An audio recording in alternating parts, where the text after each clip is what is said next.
Salam, hər vaxtınız xeyir olsun. Necəsiniz? İnşallah yaxşısınız, hər zaman da yaxşı olasınız. Biz bu gün məntiqin bölmələrindən biri olan analogiya və anaqram bölməsindən test nümunələrinə baxacağıq. Testi keçid etməzdən öncə bu bölmədə biz nələrə diqqət etməliyik, onlara gəlin bir nəzər salaq. Analogiya və anaqram bölməsində biz sözlər arasında verilən bəzi qanuna uyğunluqları müəyyən edəcəyik. Bunlar hansı qanuna uyğunluqlardır? Gəlin baxaq. Məsələn, testdə ən çox rast olacağınız insan, şair, rəssam, dərzi, alət. Şairin istifadə etdiyi alət nədir, yoldaşlar? Deyəcəksiniz qələm. Rəssamın istifadə etdiyi alət nədir? Fırça. Dərzinin istifadə etdiyi alət nə olur? Deyəcəksiniz ki, qayçı. İndi gəlirik material. Material deyəndə şairin istifadə etdiyi material nə olur? Deyəcəksiniz söz. Rəssamın istifadə etdiyi material nə olur? Boya, kağız, hətta kətan. Çünki bəzi rəsmlər kətan üzərindən çəkilir. Dərzinin istifadə etdiyi material isə nə götürəcək? Parça. Gəlirəm sonda əldə olunan məhsula. Məhsul. Məhsulda nələrə diqqət edəcəyik? Şairin sonda əldə etdiyi məhsul nədir? Yoldaşlar, deyəcəksiniz şeir. Rəssamın sonda əldə etdiyi məhsul nə olur? Portret. Dərzinin sonda əldə etdiyi məhsul nə olur? Deyəcəksiniz geyim. İndi bunları sizə niyə yazdım? Ona görə ki, bunları bilmək vacibdir. Əgər bizdə testdə özümüzdən gəlin bir sual yazaq. Şair, sual, şeir asıllığı verilibsə, əgər bizdə soruşsa ki, rəssam, sual, cavabda nə götürəcək? Həmişə tapa bilməyəndə yadınızda saxlayın, cümlədə işlədin. Deməli, başa düşəcək ki, şairin istifadə etdiyi alət qələmdir, material sözdür, sonda əldə etdiyi məhsul şeirdir. Deməli, bizdə insan məhsul asıllığı verilib. Yəni, şairin sonda əldə etdiyi məhsul şeirdir. İndi rəssamın sonda əldə etdiyi məhsul nədir? Cavab götürəcək portret. Daha gedib boya, kağız, kətan götürə bilmərik. Ondan sonra fırça götürə bilmərik.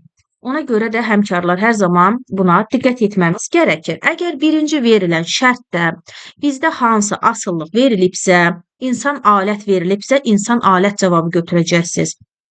Və yaxud da material veribsə, material götürəcəksiniz. Ondan sonra məhsul verilibsə, məhsul götürəcəksiniz. İndi tərsi ola bilər, məsələn, insan verməz yoldaşlar. Məsələn, ikinci sualı yazaq. Versə ki, bizə qələm, söz. Versə ki, fırça, sual. Buradan nə başa düşəcək? Deyəcək, alət material asıllığıdır. Qələm və söz. Yəni, qələmdən istifadə edib biz söz yaza bilirik. Düzdür? Fırçadan necə istifadə edirik? Fırçadan da rəsm çəkmək üçün. Ona görə də doğru cavab nə götürə bilərik? Material, boya, kağız, kətan olacaq. Bu da bizim seçəcəyimiz doğru cavablardır. Daha yazmıram, yəni burada əvvəldə yazmışam ona görə. Yoldaşlar, bu asıllıqlara diqqət etdikdən sonra sualları tapmaq sizə asan olacaq. Yəni, o qədər də çətin olmayacaq. Digər bilməmiz gərəkənlər, yoldaşlar, materik və qitələrdir. Biz materik və qitələri də mütləq şəkildə bilməliyik. Ona görə ki, cavab variantlarından bəzən 4 dənəsini materik verəndə, bir dənəsini qitə verir. Ona görə də materik və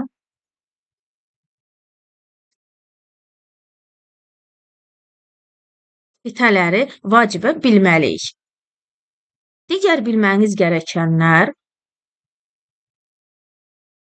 müstəvi və fəza fiqurları. Bunları da bilməliyik. Ona görə ki, cavab variantında 4 dənəsini müstəvi fiqur verəndə birini fəza fiquru verir yoldaşlar. Müstəvi fiqurları mən adlarını yazmıram, dərsdə amma sizlərə atıram.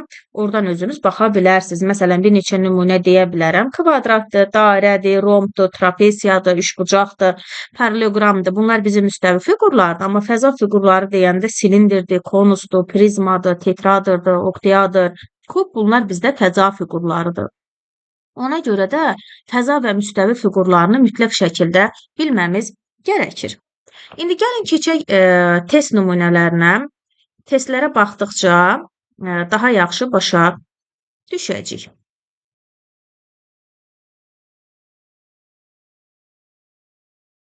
Qırx beşinci sual.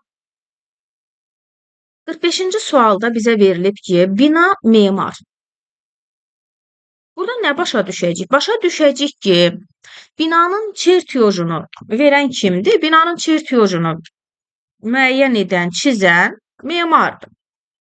İndi xoreoqraf nədir? Xoreoqraf isə yoldaşlar, rəqs quran insanlara da xoreoqraf deyilir. Yəni bizim Azərbaycanın özünün milli musiqilərimiz var. Yəni bu milli musiqilər hər nota uyğun olaraq qurulur. Yəni belə deyim, ona görə də bu rəqs quran insanlara xoreoqraf deyilir. Doğru cavab B variantı. Baxırsınız 46-ya. 46-da nə deyir bizə? Deyir ki, cəsurluq və qorxaqlıq. Ola bilər yoldaşlar, bəzən bunlar yaxın mənalı sözlər verərsə, biz də yaxın mənalı cavab axtaracağıq. Əks mənalı verərsə də, biz də əks mənalı cavablar axtarmalıyıq. İndi bunlar necədir? Bir-birinin əksidir. Bolluğun əksi nə olacaq yoldaşlar? Deyəcəyik qıtlıq. Ona görə də doğru cavab bizim üçün D variantı. İndi gəlin 47-ci suala baxaq. Deyir fiqur üçbucaq. Fiqur burada artıq ümumi ad altındadır. Yəni bizim fiqurlar çoxdur, həndəsi fiqurlar. Məsələn, düzbucaqlı, trapesiya, üçbucaq. Bu üçbucaq da həmən fiqurlardan biridir. Deməli, üçbucaq fiqurlara daxildir. Bunu başa düşdük. İndi maddənin də yoldaşlar bir neçə halı var. Bərk, maye, qaz, aqırqat halı. Əgər buradakı cavablardan indi baxaq görə hansını verib bizim üçün? Maye halını verib, ona görə doğru cavab deyəcəyik B variantı. 48-ci sual. Deyir şeir, poeziya, hekayə. Şeir, poeziya nümunəsi olaraq, hekayə isə nəsil nümunəsidir. Doğru cavab D variantı. 49-cu suala baxaq. Deyir əl, əlcək, baş, sual. Buna nə başa düşəcək? Əgər tapa bilmədiyiniz sualda çətinlik çəkdiyiniz zaman həmişə yadınızda saxlayın, cümlədə işlədin. Əlcək ələ geyinmək üçündür. Papaq isə başa geyinmək üçün və yaxud da qoymaq üçündür. Ona görə də doğru cavab bizim üçün B variantı. İndi gəlin 52-ci suala baxaq. Arı, həşarət. Deyəcəksiniz ki, həşarətlər çoxdur yoldaşlar. Arı isə o həşarətlərdən biridir. İndi doğru cavablara həmişə diqqət edin. Ardıcıllıqlarına da diqqət edin. Daha həşarət arı yerini dəyişiklik götürə bilməzsiniz cavablarda. Doğru cavab B variantıdır. Kalibri quş. Niyə? Çünki kalibri kiçik cırtdan quşlara daxildir. Quşlar ümumi olaraq çoxdur, ümumi ad altındadır. Amma kalibri isə onlardan biridir. Doğru cavab B variantı. 53-cü sual. Yarpaq, ağac. Yarpaq harda bitir yoldaşlar? Yarpaq ağacda bitir, dişdə, ağızda. Doğru cavab D variantı. 54-cü sual. Dəniz, yosun. Yosun harda bitir? Yosun dənizdə bitir, kartov isə torpaqda bitir. Deyəcək doğru cavab Y variantı. 55-ci sual. Torpaq, palçıq. Torpaq ıslandıqda palçığa çevrilir. Düzdür yoldaşlar? Burada deməli qanuna uyğunluq, məna, anlam bu cürdür. İndi un və xəmir o deməkdir. Un da ıslananda xəmirə çevrilir. Ona görə doğru cavab A variantı. 56-cı sual. Kədər, göz yaşı. İnsan kədərlənəndə göz yaşı yaranır. Narazılıqdan isə şikayət yaranır. Ona görə də doğru cavab D variantı. 57-ci sual. Timsah ağciyar. Əlbəttə ki, bilirik timsah ağciyarla nəfəs alır. Balıq isə nə ilə? Qəlsəmələrlə. Doğru cavab B variantı. Artıq bu suallar eyni oxşar suallardır. Məsələn, 71-72-ci suallara baxaq. Deyir, verilmiş 5 variantlardan 4-ü arasında məntiqi əlaqə var. Yəni, başa düşdük ki, 4-ü bir qanuna uyğunluq şəklindədir, biri isə kənar cavabdır. Bu məntiqi əlaqəyə uyğun olaraq artıq variantı tapaq. Baxın, çətir, palto, papaq, əlcək, corab. Buradan başa düşdük ki, əlcək də geyim üçündür, corab da geyim üçündür, papaq da yoldaşlar, palto da. Amma çətir isə yağışdan qorunmaq üçündür. Ona görə də kənar cavab A variantı. 72-ci sual. Baxın, burada heyvanları verib. İndi gəlin oxuyaq. At, camış, dəvə, inək, ayı. Bunlar ev heyvanlarıdır, amma ayı isə bizdə çöl, vəhşi heyvandır. Ona görə doğru cavab D variantı. 73-cü sual. Həşəm, siyənək, balina, nərə, balıq. Yoldaşlar, bunların hər biri həşəmdir, siyənəkdir, nərədir, çapaq. Bunlar balıqlardır. Amma balina balıq deyil. Ona görə də kənar cavab A variantı. 74-cü suala baxaq.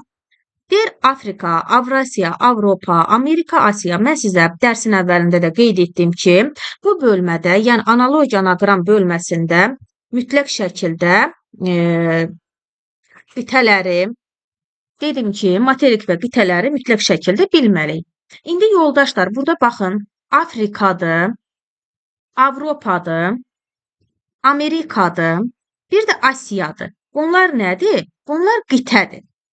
Bunlar qitədirsə də, onda nə qaldı bizim üçün? Avrasiya. Avra isə yoldaşlar materikdir. Ona görə də materik və qitələrimizi bilməlisiniz.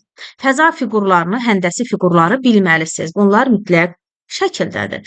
Bunlar yoldaşlar analogiya ilə bağlı sual nümunələri idi. Baxdıq. İndi gəlin anaqram sual nümunələrinə də baxaq. Baxın, 148 və 149-cu sual tiplərinə. Bu tip suallar necədir? Ümumi olaraq verilən sözlərdən hərflərin yerini dəyişərək bizim üçün verir. Biz isə o dəyişmiş hərflərdən sözlər düzəldəcəyik. Alınan sözlərdən isə 4-ü bir-birinə yaxın və qanuna uyğunluq şəklində olacaq. Biri isə kənar cavab olacaq. İndi gəlin biz sözləri düzəldək yoldaşlar. Görək burada hansı söz yaranır. Baxın, birinci A variantı vulkandır. Deyəcək vulkan. Deməli, A variantı bizim üçün oldu vulkan. B variantı yoldaşlar zəlzələ. D variantı daşqın. Y variantı fəlakət. C variantı nə oldu? Tsunami. Deməli, baxın, indi cavablar nə oldu? Vulkan, tsunami, zəlzələ, daşqın. Yoldaşlar, bunların 4 dənəsi oxşardır. 4 dənəsi bir ümumi ad altında birləşir. Hansı ad altında? Fəlakət. Deyirik ki, fəlakətli bir hadisə oldu. Nə oldu? Zəlzələ oldu. Və yaxud da daşqın oldu. Deməli, bu yerində qalan 4 dənə cavab variantı fəlakət adının altında cəmləşib, ümumiləşib. Ona görə doğru cavab burada kənar cavab Y variantıdır. İndi gəlin 49-a baxaq. 49-da yoldaşlar A variantı pilləkən, B variantı bizim üçün fincan, D variantı nəlbəkim,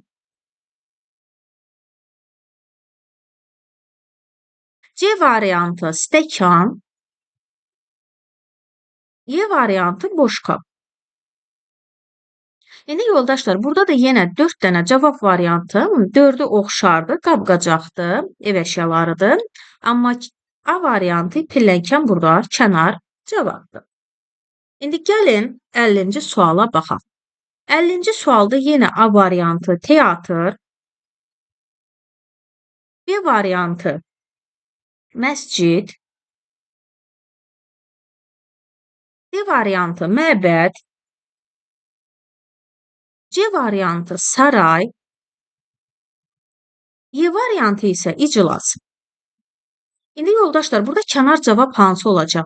Baxın, teatrdır, saraydır, məsciddir, məbəddir. Bunlar nədir? Bunlar binadır. Amma iclas isə insanların toplandığı ortamdır. Ona görə də iclas burada kənar cavab. İndi gəlin 51-ə də baxaq.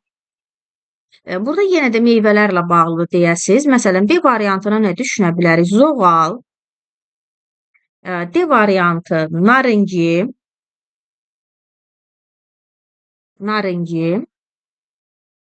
Y variantı nahar, C variantı şaftalı, A variantı isə banan. Deməli, buradan gördük ki, yoldaşlar, A, C, B və D meyvələrdir, amma Y isə nahardır. Bu kənar cavabdır. 52-ci sual. 52-ci sualda da baxaq, A variantında, deməli, burada buğda sözü yaranır. Buğda. B variantı günə baxan. D variantı çəltik.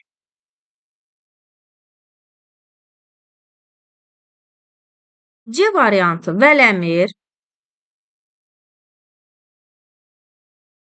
Y variantı isə qarğıdalı.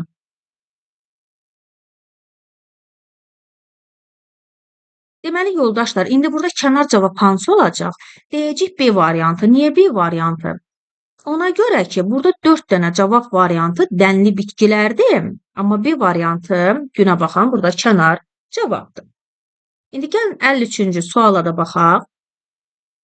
53-cü sualda nə deyir bizə? Baxın, deyə burada həndəsi fiqurlarla bağlıdır. Baxın, bu üçbucaq sözünə oxşayır. Gəlin bunu yazaq. Üçbucaq. Ondan sonra B variantı düzbucaqlı. D variantı trapesiya.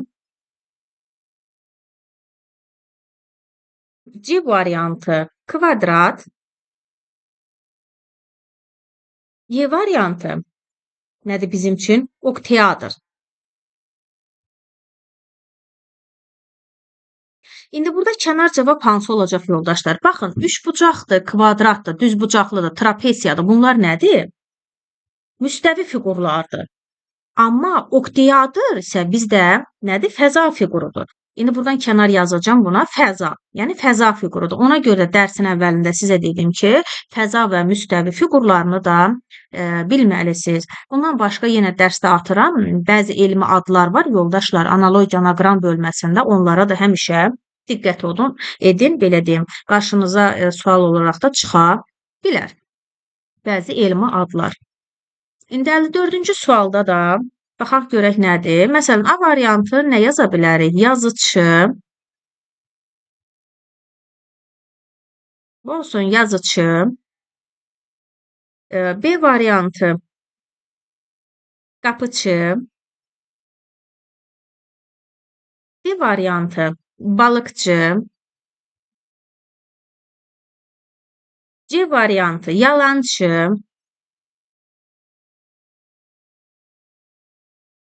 Y variantı isə yoldaşlar suvaqçı.